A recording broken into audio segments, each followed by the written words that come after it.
Welcome to Films and Stuff with your hosts, Pete Mitchell and Ethan Hunt. Pete, welcome back. How are you today? I'm very well, Ethan. How are you?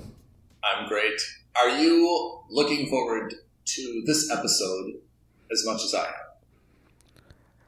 I am? Yes and no. That's a pregnant pause. That was a very pregnant pause. Yeah. Tell me the yes and tell me the no.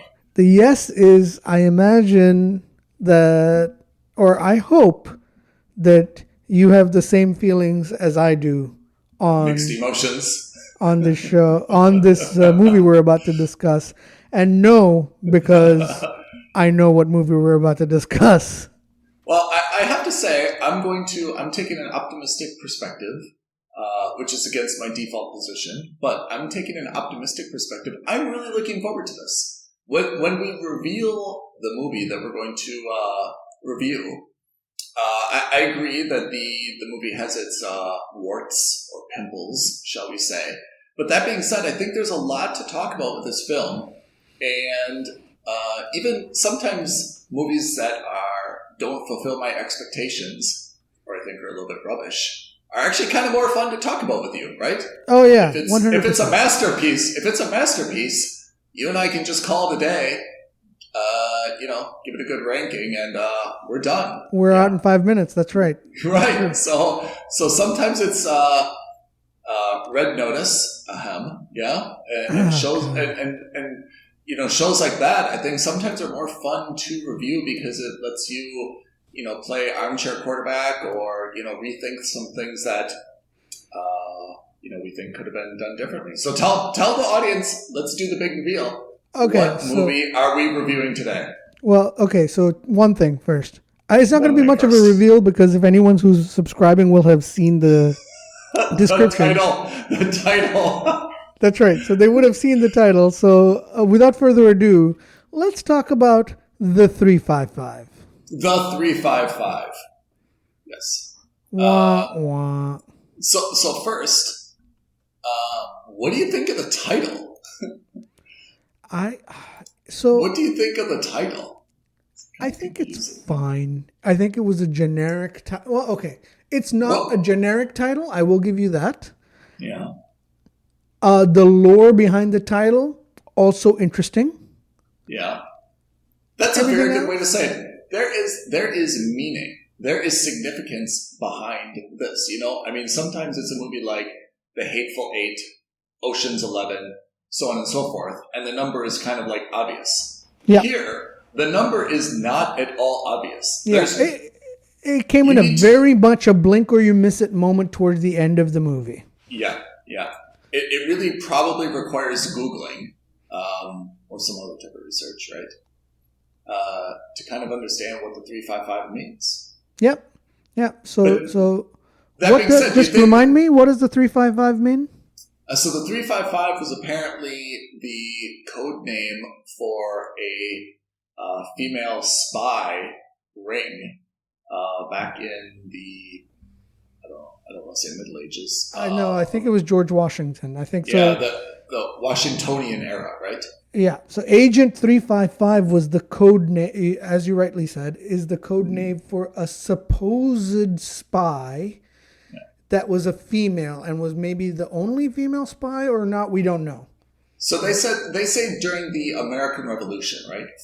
And they say for the Patriots, right? So this is kind of a very American concept, and it's from a very discrete period of time where therein lies the first rub. Right. You're talking about an American concept and an American-led an American-led agency. And there's only one American in this group, right? The rest are decidedly international. For a very international team of women, I agree. It's a very American concept. But it's kind of cool. I have to say, I like people that do research. I learned something. But again, I don't really think that the title itself is super compelling, Yeah, right. So that's what I meant by saying it seems kind of generic in the sense that seems forced. It seems like someone came across this event or this factual, this historical thing, and they're like, "That's super cool. How do we monetize that into a movie, or how do we make that into a movie?" And I think that's what it is. And I think I think you've hit the nail on the head, which is to say, it's so. On paper, it sounds like a cool, objectively cool thing. Oh, the Agent 355, the only female spy. Yeah. Whoa. It sounds amazing. But then I think the reality on the ground is that it's so, it's such a specific lore item, and it's such an obscure item, or, trivial fact, that you're just like, okay, I don't get it. And I get it. It's an agent. It was a secret agent spy, female spy, right? Which that in its own, for that era is a surprising thing. But, if maybe there were another facet, and I'm talking purely out of my butt on this, imagine if there were 355 of them.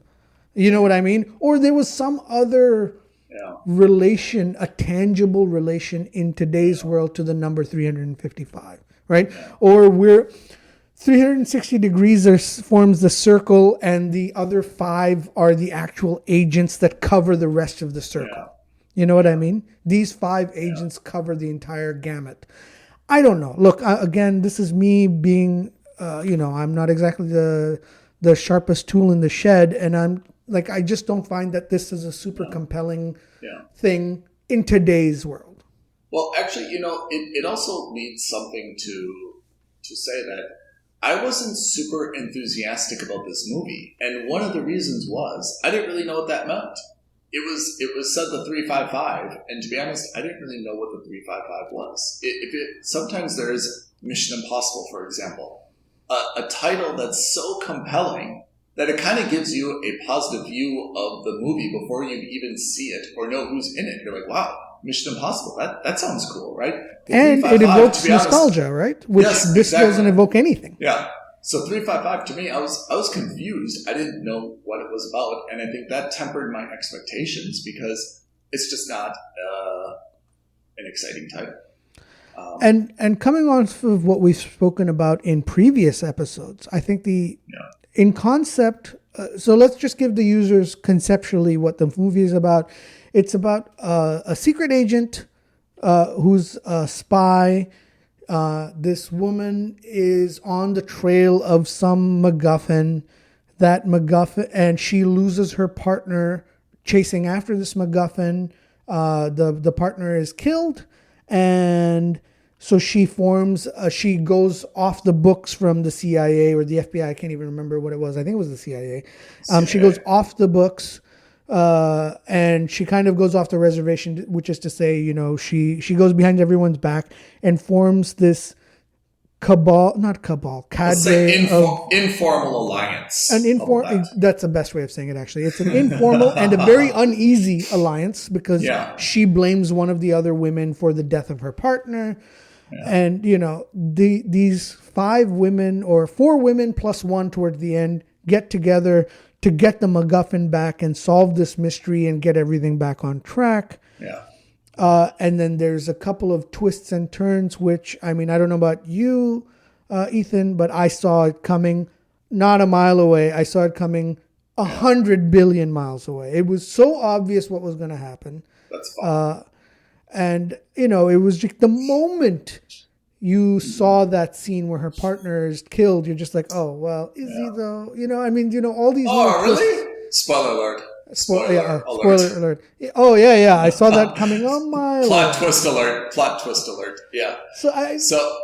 Anyway, so they go on this worldwide chase, and it's really a globe-trotting adventure. Mm-hmm. They're in South America, they're in Europe, they're in China, they're all over the place. They get the MacGuffin, they save the day, and then they disband at the end of the movie with the understanding that when the time calls for it, they'll reform the group to continue their work, right? I think there's some very good. So maybe let's break this down a little bit. We said that we don't really like the title of the movie, but the movie could have overcome that. I think that this movie is the production value is very high, right? This is Absolutely. not an independent movie. They did not spare expense on $70 million, not a small movie. they did not spare expense on locations, on production value, on wardrobe, on all those kind of other things, and even on cast. I mean, this is a very, very well thought of cast is right? one of the best things going for it. This is a Jessica Chastain, Penelope Cruz, Van Bingbing, Diane Kruger, Lupita, Sebastian Stan, right? Edgar Ramirez. I mean, this is a very great cast. But, Pete, as you and I have highlighted previously, sometimes there are too many cooks in the kitchen, right? And I felt that this was a lot of folks kind of pushed together, and the star power tended to blind everybody, and it didn't come together. I think that's my main criticism, is that the cast didn't come together the way that I would have hoped it did, right? Yeah, so I think I will say I agree with you in principle to what you said, in the sense that I don't think this was too many people. I think it was fine in terms of number. I think it was good. I don't think there's a problem with that. As you pointed out earlier, we've seen movies like Ocean's 11 where, you have 12 and 13. But what you hit the nail on the head, there was very little chemistry amongst all five of them. Yeah. So, for example, Lupita Nyong'o, great chemistry, I think, with everyone, right? I think she gelled well, especially with Jessica Chastain. I think she gelled well even with Diane Kruger. I thought she was fine. But I feel like everybody else, there was a little bit of, not friction in a bad way, friction in the sense that they didn't seem to work well together. And certainly towards the latter, the last third of the movie where they introduced Fan Bingbing, she especially, I thought, had zero chemistry with all of them, regardless, right? And I was just like, this is where the cynic in me starts thinking, man, at some point you're adding cast members purely for, is this movie going to do well in China? I don't know. Let's throw a really famous Chinese actress into it. Yeah. Is this film going to do really well in Europe? I don't know. Let's throw in a really famous European actress into it. Or Colombian, or South American, or Latin, or Indian, or whoever. I'm surprised. No Canadians? Why not Canadians? You know what shocked me? I'm surprised that they didn't have Priyanka Chopra or another South Asian actress coming in. That's so good. That's so good. Can I just take a moment of silence? That was an extremely good point. Well done, Keith. Well played. Thank you. Thank you. My hand, as Mike Tyson would say, my hand is off to you. So the way they've structured this movie is obviously they're working towards, if this was a critical or if this was a box office hit, I think they were definitely planning on making a sequel and a threequel, and I fully imagine that they would then start picking, okay, let's go after India. Let's go after Singapore and Southeast Asia. Let's see if there's an Indonesian actress or an Australian actress. Or, you know what I mean? And this, again, I fully recognize that this is very cynical.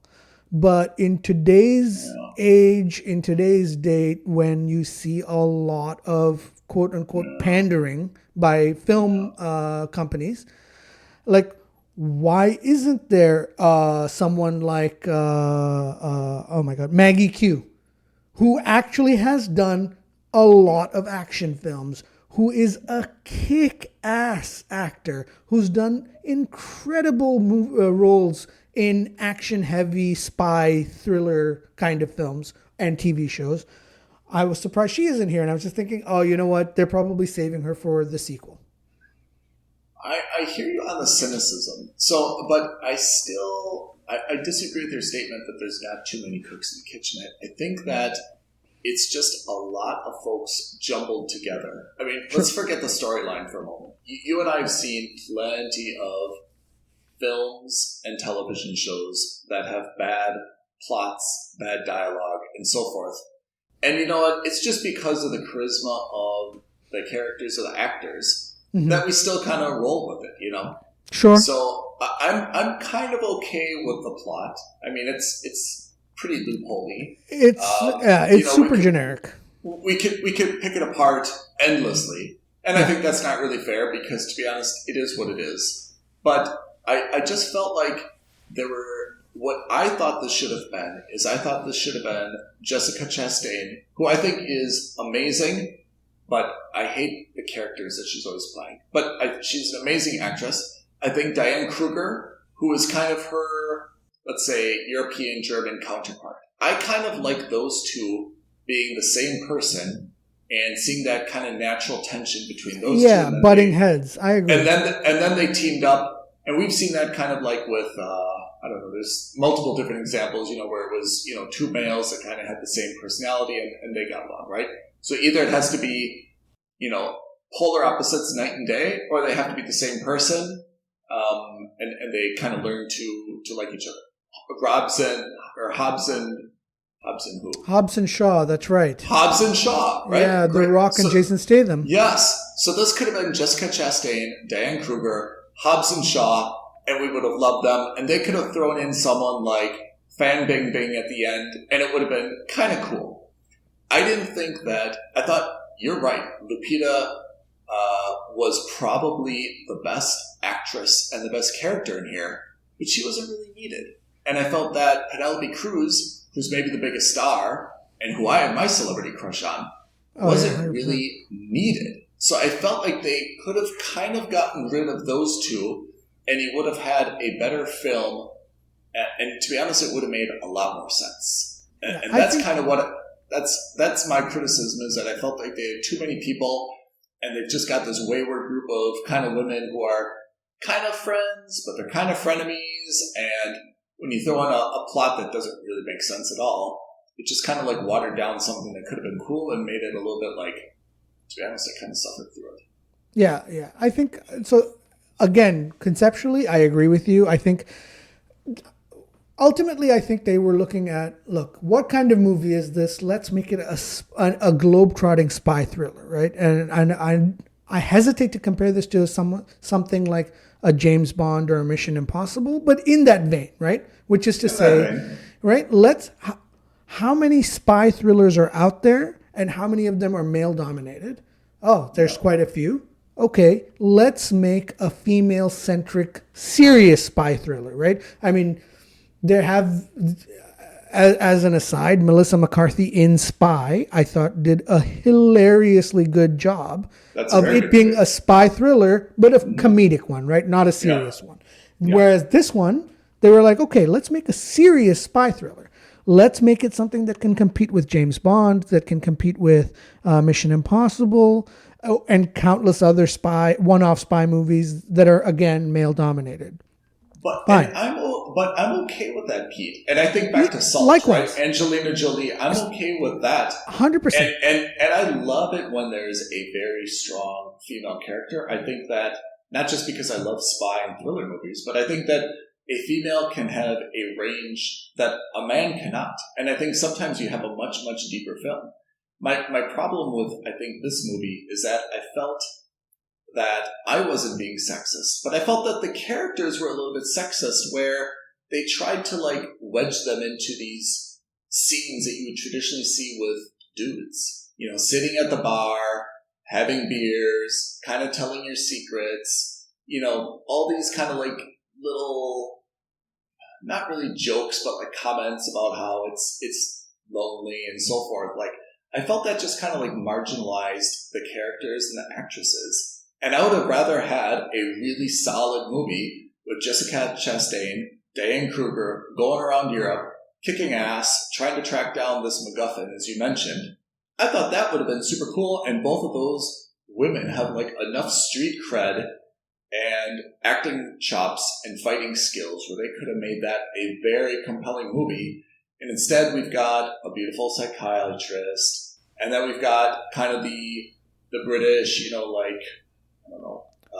I think technology she's like expert. And, this movie's version of, you know, the Q. of Q / not even Q. In Mission Impossible, played by Simon Pegg. Yes. The guy who's the computer hacker.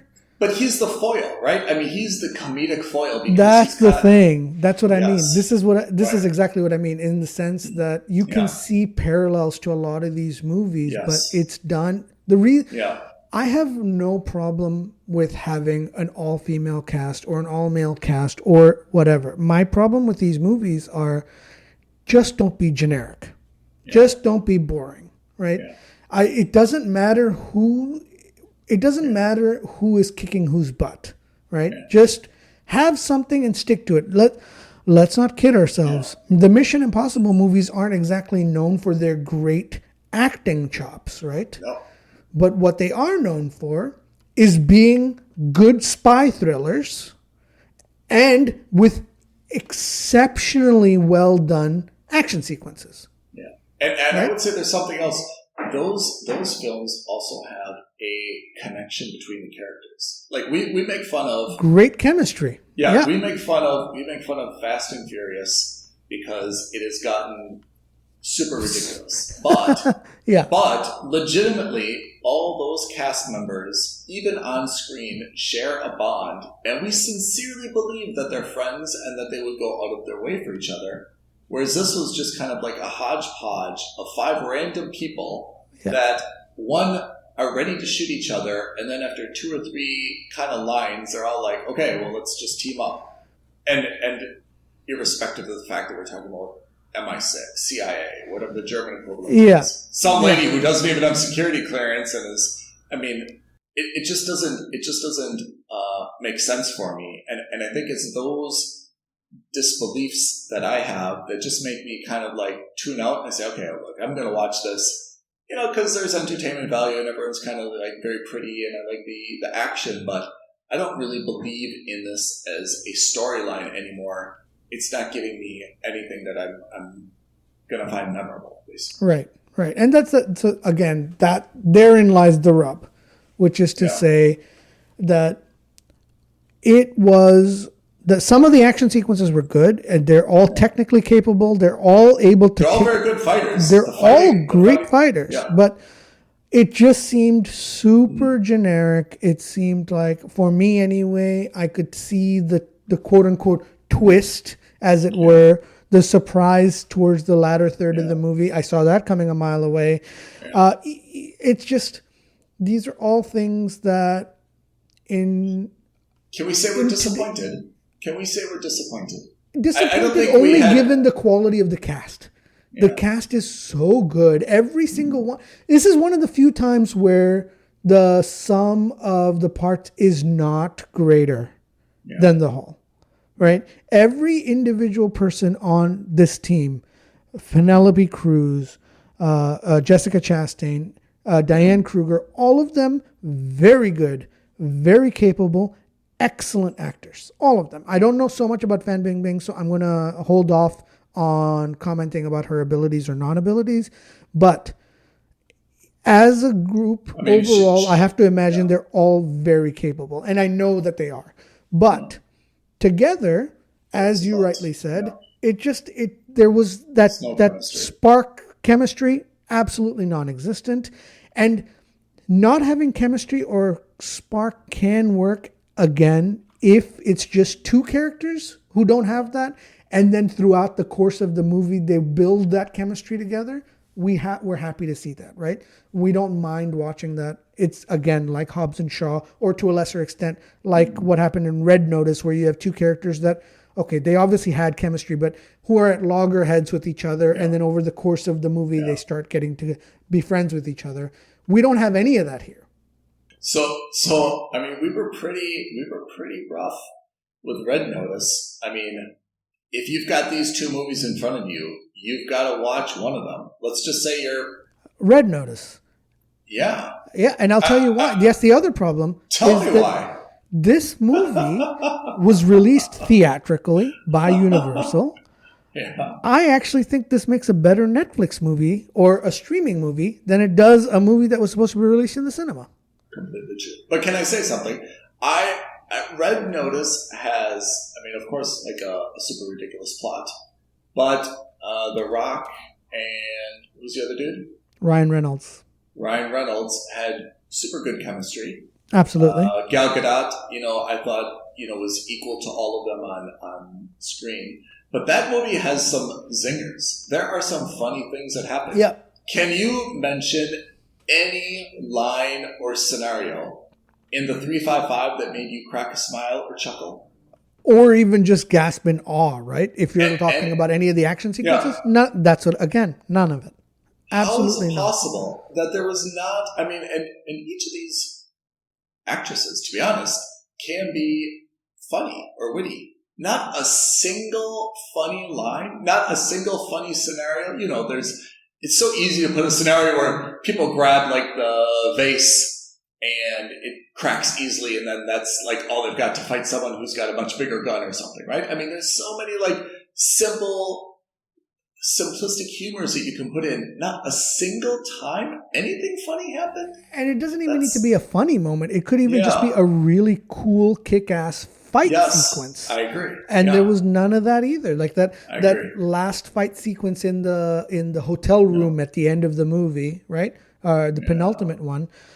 Again, you see the ending coming. Oh, the one person in the group who's never fired a gun or who hesitates to go with violence saves the day by shooting someone. Yeah. You know what I mean? Like, these are all, they set up the tells so obviously as if to say, it's almost as if I were in the corner of the screen, and then when that sequence came up, where she was just like, oh, and we lost your partner, he died. And then in the corner, you see me go, wink, wink, while tapping my nose. Yeah. You know what I mean? Like, these are obvious tells. Yeah. So that's what I mean. Nothing stuck out, nothing funny, nothing hilarious, nothing action worthy, none of that. Right? Tell me what movie you want to see. I mean, we've now panned this a little bit. I mean, it's obviously not torture to watch this movie, but again, I think when we give our opinions, we're not gonna recommend anyone to see it. How would you put together a movie that you think would be a compelling storyline? Just kind of like in this world, in like given the 355. Yeah. I think you have a movie where I would lose Fan Bingbing. I would lose Penelope Cruz. I would keep Lupita because she, of the three of them, I think had the most potential for comedic chops. Yeah. She's the one who is out of the game but gets pulled back in. Yeah. Right? So she's the one, and she's also the one who has the most, well, not the most, but has a lot to lose in the fact that she's got her business partner / romantic partner. Yeah. So she's the one who's like, okay, well, I'm not going to help you fight. I'm not going to punch anyone, but I'll be in the back. I'll be the one with the computer. I'll be the tech wizard and the hacker. Yeah. Right? Yeah. And I think you right. don't have to. Can I just say something? For the tech wizard, for the hacker, which can be an amazing role, you can really do a lot if you've committed to that, profession for an actress. What is the point of breaking into a bathroom, putting a trash can underneath a vent, crawling up the trash can, crawling into the vent? Like, it just seemed a little bit like unnecessary, like a forced. It's not even an action sequence. What is the point of that? Why do you have to be in the air vent? There's a variety of go in the toilet. Go in the toilet. Sit in the lobby, like a phone booth. I mean, there's so many other things to do. So I felt like they wanted to involve her in the action sequences without actually making her be an action hero. But they're like, oh, we've got a Black Panther actor here who's in an action movie, who's in a fight scene. We can't waste her sitting in a lobby. I agree. Let's throw her in the middle of a bullet. I agree. Thing. I agree. So let me take a stab at reverse engineering this. Okay? Let's keep Sebastian Stan, who plays a pretty good bad guy. Let's keep him as that kind of role. What if we would do something kind of like Mr. and Mrs. Smith, right? The Brad Pitt, Angelina Jolie, where they're both kind of like secret agents. Let's do this with Jessica Chastain, Sebastian Stan. Sebastian Stan is kind of working an asset, and that asset is Diane Kruger. And then they find out that he's kind of like, manipulating them. Right, he's trying to turn her to the bad side. Yes. And then they both kind of realize that they're being played by Sebastian. First they want to shoot each other, then they kind of realize like they said, the enemy of my enemy is my friend. They start to team up, and then they both go against, Sebastian. For me, that's kind of a compelling, you talk about you've got to suspend, what do you say? You've got suspend disbelief? Yes, suspend disbelief. There's something where you've got two people who are supposed to be against each other, and then they team up in the end against a common enemy, the man, Sebastian Stan, who kind of jilted both of them or was a double agent. That, to me, is a little bit more compelling. You can still have Lupita come in as, the tech support. You could still have, Fan Bingbing, if you want, come in at the end and bring in, the Chinese, military element to this. There's a lot more that you can do, but I think that Penelope Cruz really kind of, her character, I mean, she's great, but I mean, I think the writing inclusion of her character just kind of didn't really make a lot of sense. And again, I can see MI6 and CIA kind of teaming up reluctantly. That seems plausible. But I mean, now we've got German, now we've got MI6, now we've got CIA. Then you've got a civilian from Colombia, right? I mean, it's just so many different stuffs. I just felt it was combining them in a way that wasn't going to make anything nice, and I didn't find it compelling. But I would have liked to see, Chastain and Kruger kind of team up against Sebastian Stan, because I thought that he was a pretty asshole-ish, bad guy in this, actually. Yeah, I think so. I think that already sounds a little bit better in terms of what we got. And I think that it's certainly, let's put it this way, in any movie like this, or in any, certainly in any spy movie like this, heist movies are a little different, but I think in spy movies, ensemble casts are very hard to pull off. So hard to pull off. I think a good spy movie, you leave the ensemble cast in such a way that if you really want Lupita Nyong'o in there, have her in there as the director of MI6, who's in there for like a 5-minute cameo and then she's out.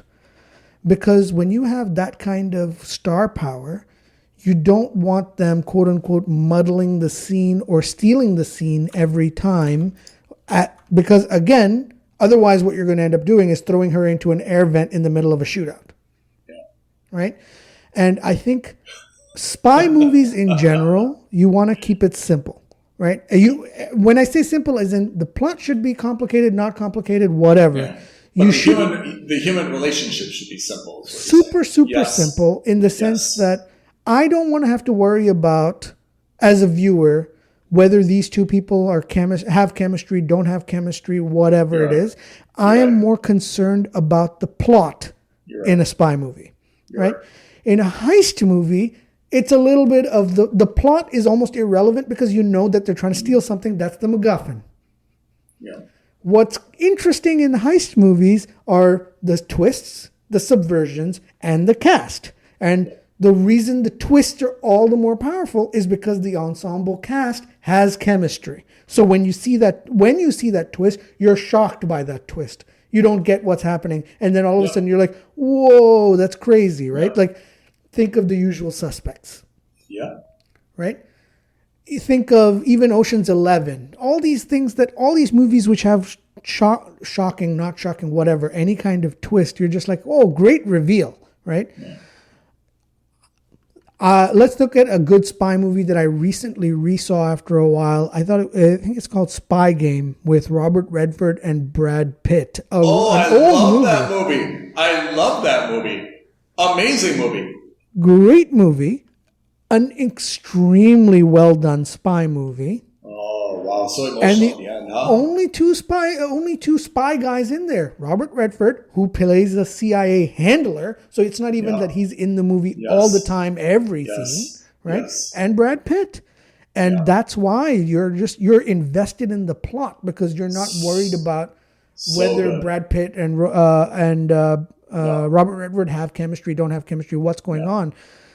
This is what I mean. You want simplicity around the plot. The plot can be as complicated as possible. It is very good. Yeah. So So this is what I mean, in the sense that I think they were trying to make a good spy movie. I think they were trying to make a good action spy movie. I think what they've come up with is a very generic action spy movie. So this is something that, again, if you released it on Netflix, I'd be like, oh, that totally makes sense. Netflix spent $70 million to get these 5 superstars to potentially create a franchise. Makes a lot of sense. You know, one of the hobbies you and I have is to kind of go through and assess cast motivation, right? Mm-hmm. We've been through this more than once. Sebastian Stan, you say, what's his motivation for joining this film? It gives him a character outside of, the Marvel Avengers franchise. It doesn't require him to do a whole lot of range, away from kind of this, strong silent type. He's still in kind of this espionage, quasi-military. It's consistent with his role, but he gets to try something new. I see it. Edgar Ramirez, this is star-studded cast, gives him just a good role. Fine. Lupita, same thing. Diane Kruger, she's German, hasn't been in a whole lot of, big box office type movies. That's great. Excuse me. National Treasure with Nicolas Cage. I knew that. I did read that. I don't remember her from that. Oh. Although, was she amazing? What was her character? She played she was not the foil. She was Nicolas Cage's love interest / partner. But she was the one who ran the Smithsonian before it got robbed.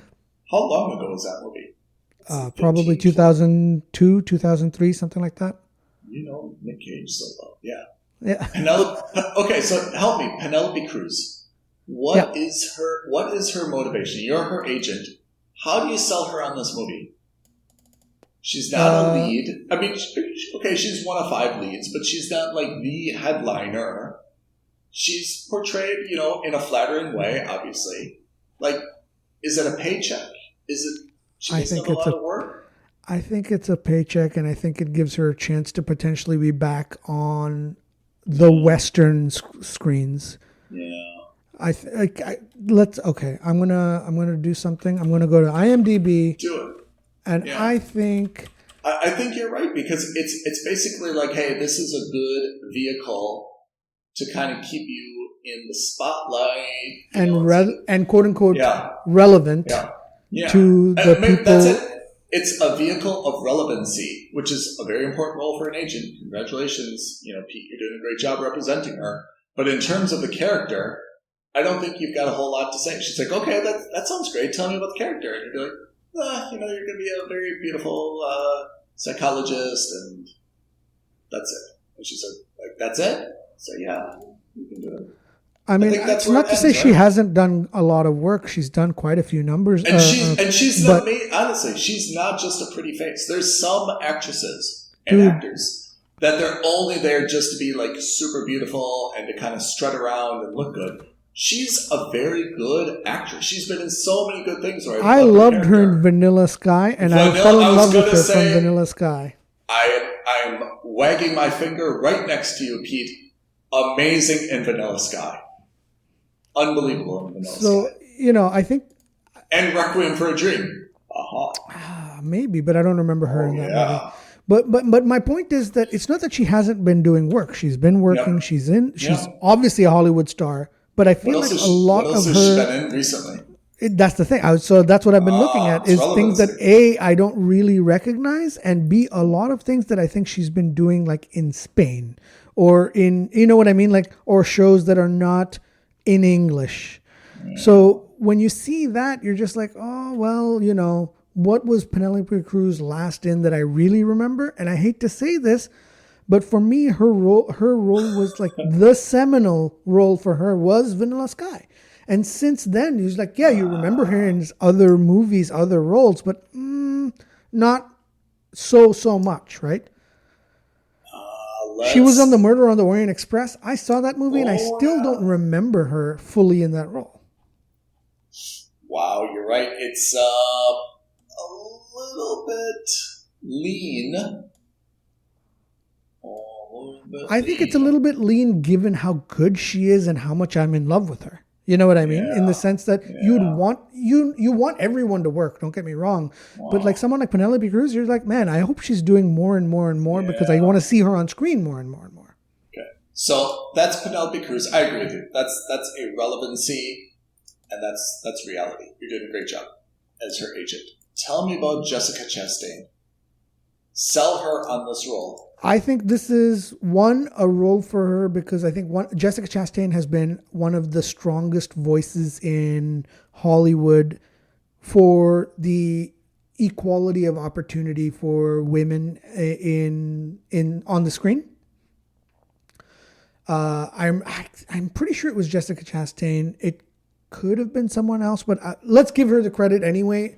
I remember there was an interview I saw with what is that actress' name? Give me a second. I can't remember, but she was fighting for the right of not just equality and representation, but in terms of between races, but also for women in Hollywood.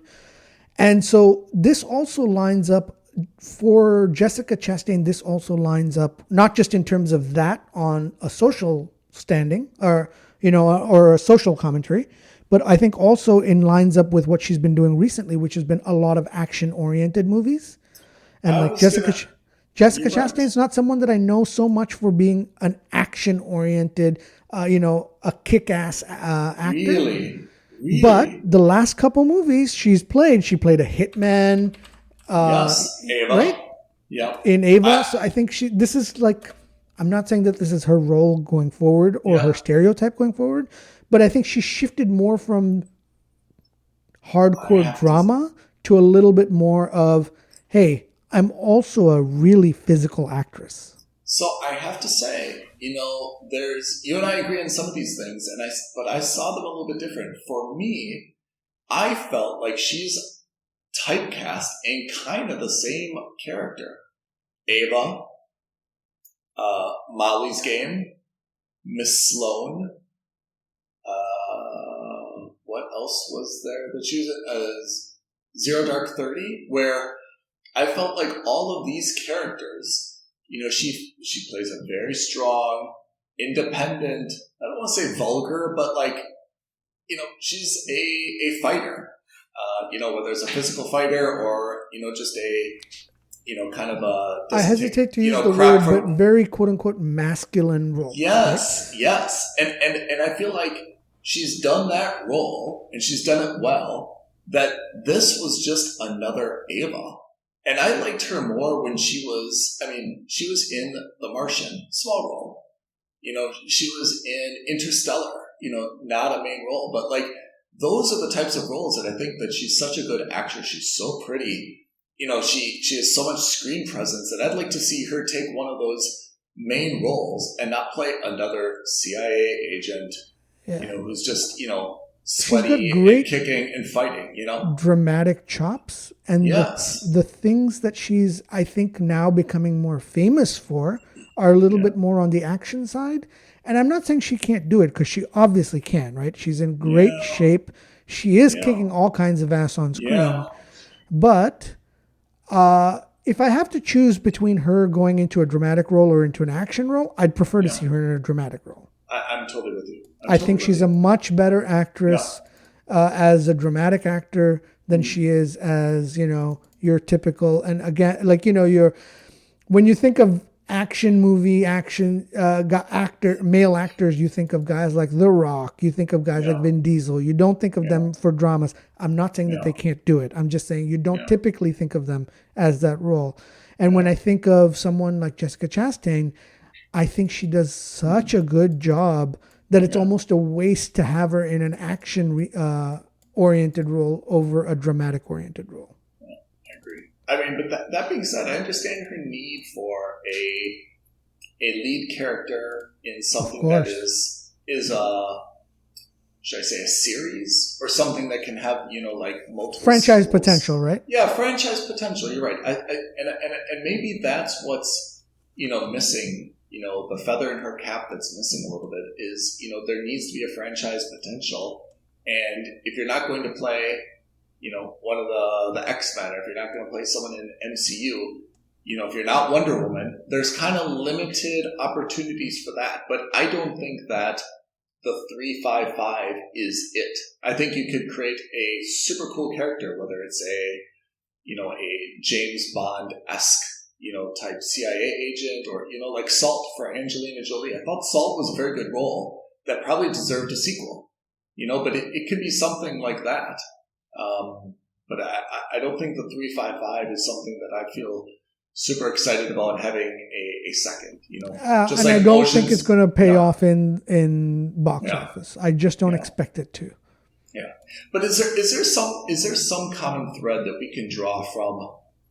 This isn't male or female, but just in terms of these movies that have had ensembles. Oceans 10, 11, 12 were all good, but for me, despite the number of people, that is a Brad Pitt.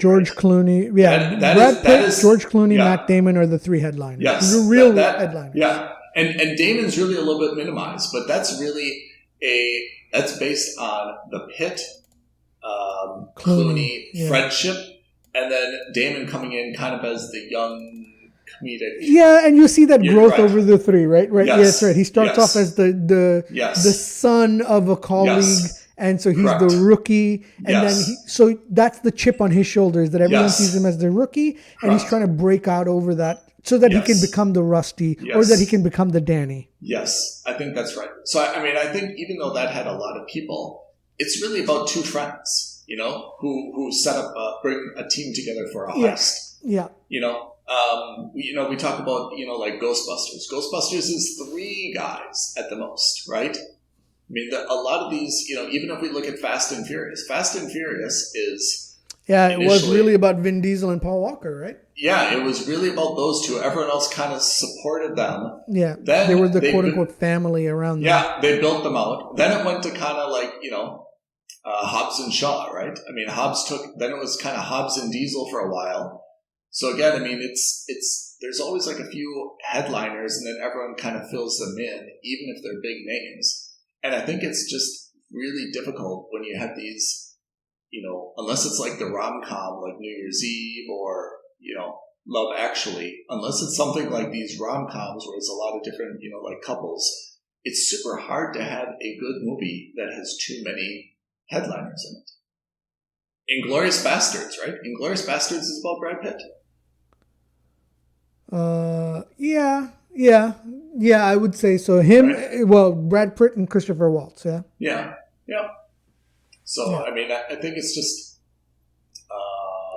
a little bit, like you said, the whole is not necessarily greater than the sum of its parts when you have a whole lot of parts. Yeah. Yeah, and again, why it's important to remember that is because it's a very hard thing to do.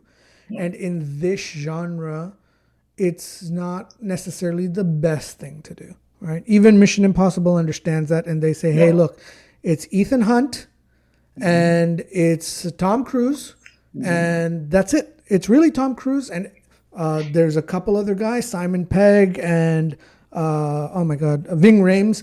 They're all there, but they're really there and only. Jeremy Renner, right? They tried. All of these guys who are good actors and powerful presences on their own, they're really only there to kind of prop up and support. Yeah. That's it. Everything else is kind of like, okay, we're here, we're there. It doesn't matter. So, Pete, we saw the 355. What's your rating? Cinema, wait, or skip it? Definitely not cinema. I'm going to be generous, okay? So I think as a rule of thumb, I want to be generous because I like Hollywood and I like media of any kind. So the pandering. It's pandering. Yeah. So this one goes out to all my fans, who, by the way, are the greatest fans in the world. I will say that if I had to give it a rating, which I do, I'm going to give it a wait for a streaming platform. And I'll go so far as to criticize that further by saying a streaming platform that you already own. I appreciate that. Appreciate your honesty and transparency. I'm also thinking of my fans, all of them, and encourage them to ignore this. I like a lot of things about the movie. I like all the cast, but to be honest, this is not the best use of your time. If you have nothing else to do in your time and you have access to this movie, it won't ruin your life, but we all have to make some tough choices in life. And if you've got an hour and 45 minutes, I recommend that you do something else with that hour and 45 minutes. You won't be missing out on anything by not seeing this. And that's kind of where I come down on this. A stinging rebuke from Ethan. Okay. So that's the 355. We'll see if there's a 356 in the future or a 352 Parabellum. What would be a good name for a sequel? Agent 355 Electric Boogaloo. Electric Boogaloo.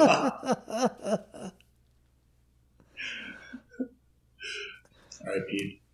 Appreciate you going through this with me. I think we knocked it out. What do we have coming up next? Or is that going to be a surprise for the listeners? In terms of movies, not sure. Oh, at some point we are going to do a recap of the entire season of the Book of Boba Fett. Yes. And we're also going to do a recap of the entire season of Peacemaker. The Peacemaker. That's right. So we're at least at the time of recording, we're at least 1 week away from the recap of the Book of Boba Fett and at least 2 weeks away from the Peacemaker. I'm itching to give my thoughts on both of those. I'm itching. Likewise. Okay. All right, guys. Thanks for tuning in. Thank you for listening to another episode of Films and Stuff. If you haven't already, please subscribe and review on Apple Podcasts, Spotify, or wherever podcasts are downloaded. Films and Stuff. There is no substitute.